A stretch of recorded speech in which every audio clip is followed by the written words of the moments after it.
ہے اندازہ بیان گرچہ میرا شوق نہیں ہے شاید کہ اتر جائے تیرے دل میں کوئی بات.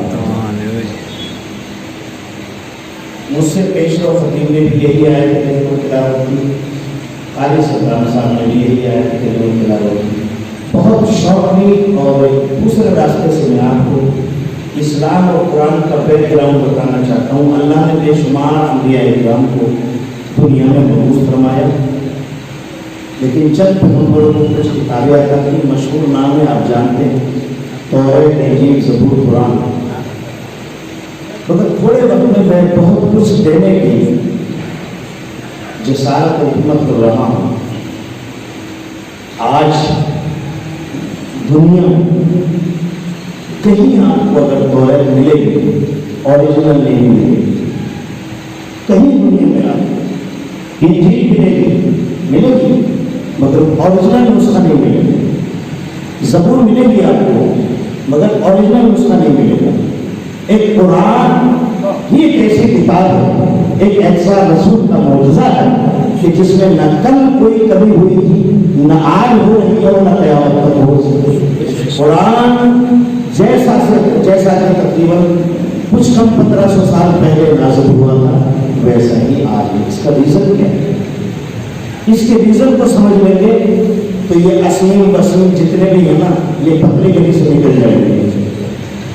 دراصل ہمارا عمل ٹھیک نہیں ہے نا. ہمارے اندر سب سے بڑی کمزوری ہے اختلاف. اور دیکھیے سماج میں جہاں اختلاف ہوتا ہے اس سماج کی موت ہوتی ہے. اگر جماعت میں اختلاف ہے تو جماعت کی موت، محلے میں اختلاف ہے تو محلے کی موت. آج مسلمانوں میں اختلاف کی جو ہوا چل رہی ہے، آج ہمیں ٹولیوں میں آزمایا جا رہا ہے. کہیں ایسا سول کوڈ کی بات کی جاتی ہے، کہیں اذانوں پر پابندی کی بات کی جاتی ہے، اور کہیں تسلیم نسرین کو فرینڈ بنایا جاتا ہے، کہیں سلمان رشدی جیسے گستاخ بناتا ہے. کیا آپ یہ معمولی بات سمجھ رہے ہیں؟ یہ سب کچھ ہو نہیں رہا، یہ کرایا جا رہا ہے. یہ آپ کا امتحان ہے کہ حسین کے اس وقت تو یزید کا ڈٹ کر مقابلہ کیا، تم حسینی ہونے کا دعویٰ کرتے ہو، اب تمہارے لیے بھی آزمائش ہے. سید وسیم رضوی جیسے لوگ، آپ کی آزمائش ہے، آزمائش کا وقت ہے، آپ اس کو کیا جواب دیں گے؟ نہیں قرآن کی بات تو یہ وسیم بھی جانتا ہے کہ قرآن نہیں بدل سکتا. وسیم بھی کو اچھی طرح جانتا ہے. اور یہ کئی بار آدمی میں آپ کو بتا دوں، تاریخ پڑھنے والے یہاں موجود ہے، یہ ایک بار کا کئی بار نہیں ہے، تو یہ تیسرا اتفاق ہے اس کا، یہ کئی بار ہونے والا ہے. اصل میں جب کیڑ کی موت آتی ہے تو وہ جنگل میں پڑتا ہے. اب قرآن کیوں نہیں بدلا گیا، کیوں نہیں بدلا جا سکتا؟ اور توریت بدل دی گئی، انجیل بدل دی گئی، زبور بدل دی گئی. ریزن بتاؤ. ریزن صرف ایک، جب کتاب صرف آتی ہے تو اس کے پریورتن کے چانسز رہتے ہیں، اس میں گھوٹالہ اور ڈنڈی ماری ہو سکتی ہے. لیکن جب قرآن کے ساتھ اس کا نمونہ پیش کیا جاتا ہے تو قرآن نہیں بدلتا. توریت دی خدا نے، توریت دی مگر نمونہ نہیں بتایا. انجیل خدا نے دی مگر نمونہ نہیں بتایا. زبور قرآن خدا نے دی مگر نمونہ ساتھ نہیں دیا. لیکن جب خدا نے قرآن دیا تو نبی نے گھر سے اس کا نمونہ پیش کر دیا کہ اگر قرآن کربلا میں بدلا گیا تو حسین بچائیں گے، اور اگر آنے والے وقت میں قرآن پر کوئی حملہ ہوگا تو حسین کا نام لینے والے بچائیں گے. حسین نے ہمیں یہ سبق دیا، نہ کل قرآن بدلا گیا تھا نہ آج قرآن بدلا جا سکتا. 26 آیتوں کی بات کرتا ہے، ایک نقطہ کو نہیں بدل سکتا، ایک نقطہ بدل نہیں سکتا. کیوں؟ اس لیے کہ کل امام حسین کی تاریخ نے ہمیں یہ سبق دیا کہ قرآن کے قانون کی حفاظت کے لیے حسین ابن علی اپنا تن بھی دے رہا ہے، اپنا جسم بھی دے رہا ہے، اپنا سر بھی دے رہا ہے، اپنا خاندان بھی دے رہا ہے. میرے سچے ماننے والوں، اگر تم واقعی حسین سے محبت کرتے ہو تو آخر اپنے آخر قیامت تک تمہارا کہیں بھی ایسا امتحان ہو سکتا ہے تو تم پیچھے ہٹنا نہیں، بلکہ وسیع جیسے نظام کتنے ہیں. آپ کو یاد دلا دوں، تاریخ اور سائنس کا یہاں موجود تاریخ پڑھنے والے، کیا 1985 میں آپ نے منظر نہیں دیکھا؟ کیا شاہراہ کیس میں کیوں سا لڑایا تھا؟ پہلی بار سپریم کورٹ نے اور مسٹر چندراچوڈ نے اپنا فیصلہ واپس لیا، پارلیمنٹ فیصلہ بدل رہی ہے۔ آپ دیکھ رہے ہیں تو قرآن کو اس وقت بھی نہیں بدلا گیا۔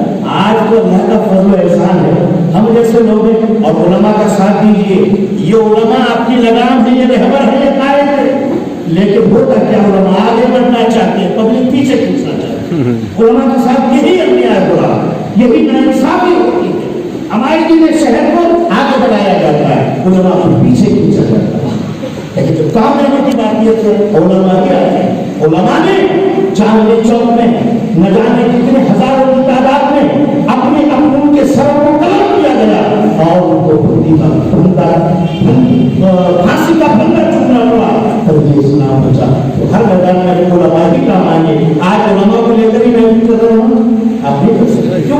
ہر ووٹ میں ہمیں علماء کی ضرورت ہے۔ تو یہ حسینیت کا کردار ادا کرنے والی واحد جماعت یہ اب علماء ورثۃ الانبیاء ہیں۔ یہ علماء ہیں، علماء، ان کی قدر کیجیے، ان کو لے کر ساتھ چلیے۔ وہ آپ کے گھر کے بیٹر ہے، گھر کے فیصلے آپ نے بتائیے، لیکن جہاں اقتصادی اور سماجی فیصلہ ہوگا وہاں مل بیٹھ کر کے بلا تفریق مذہب و مسلک ہمیں یہ ہونا ہے۔ بس شروع میں نے کہا تھا اتحاد زندگی ہے اور اختلاف موت ہے۔ اس پلیٹ فارم پر آپ سب لے جائیے اور پیغام یہ پہنچائیے حکومت وقت تک کہ ہم نے جس گستاخی کے جس گستاخ کی یہ جملے سنے اسے بھی بہت سزا ملنی چاہیے۔ اللہ کو سزا دے گا، اسے بہتر، اور وہ بھی جانتا نہیں ہوتا کیا اس میں۔ آج انسان شہرت پسند بننا چاہتا ہے، لیول کے پیچھے زندگی گزارا کہ میں یہ بن جاؤں، میرا لیول یہ بن جائے، میرا نام ہو جائے، تو ایسی پہ قائم ہے۔ یہ چاہتا ہے شہرت، اور شہرت اگر آپ کو چاہیے تو بہت آسان سا نسخہ ہے۔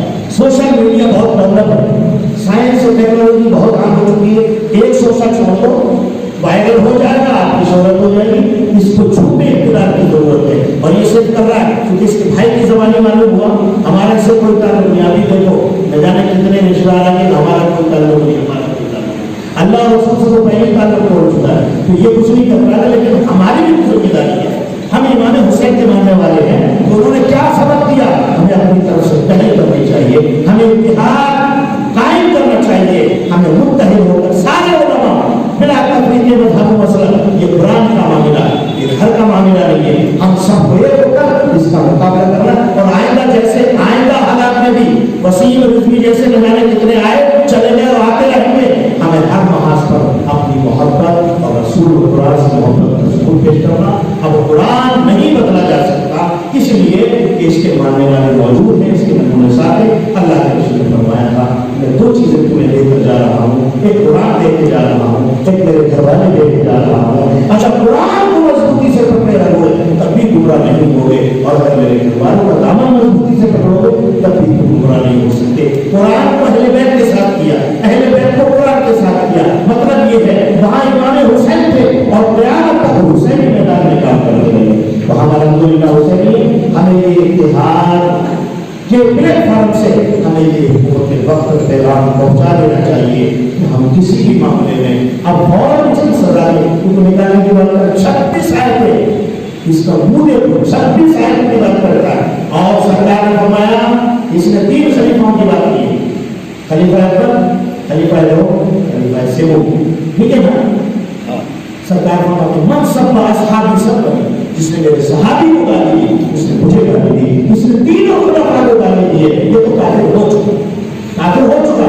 اسلام سکھائیں گے مگر اس کا افیکٹ جو اغیار پر پڑے گا اس کے اثرات بہت گزرے، لہذا ان جراثیم اور کیڑوں کو دبانے کے لیے ہماری طرف سے احتجاجی پہلو اس محفل کے انعقاد کے ذریعے سے ہمیں یہ پیغام پہنچانا ہے کہ ہم قرآن کے خلاف جو بھی ریپوٹیشن ڈالی گئی ہے ہم اس کا مقابلہ کریں گے، ہم آگے بڑھیں گے، ہماری عوام ہمارا ساتھ دے گی۔ میں آپ کے گرو سے یہی امید رکھتا ہوں، باقی میں نے کہہ دیا درجے یہاں پر یہاں پر لکھ رہا ہوں درجے کی بات شاید کہ رفتہ رفتہ رہے گی قربانی آپ انداز میرا درجے میرا شوق نہیں ہے، شاید کہ اتر جائے کہیں دل میں میری بات ہے قول خدا قول محمد فرمان نہ بدلا جائے گا، بدلے گا زمانہ لا مگر قرآن نہ بدلا جائے گا۔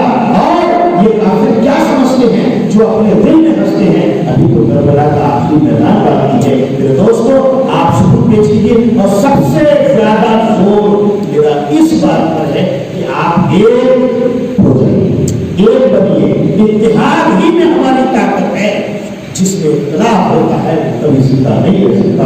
اللہ تعالیٰ ہم سب کو توفیق عطا فرمائے. آپ کا بہت بہت شکریہ. آپ نے اس ناچیز کو یاد کیا. میں نے چند آپ کے نظر نواز کیے.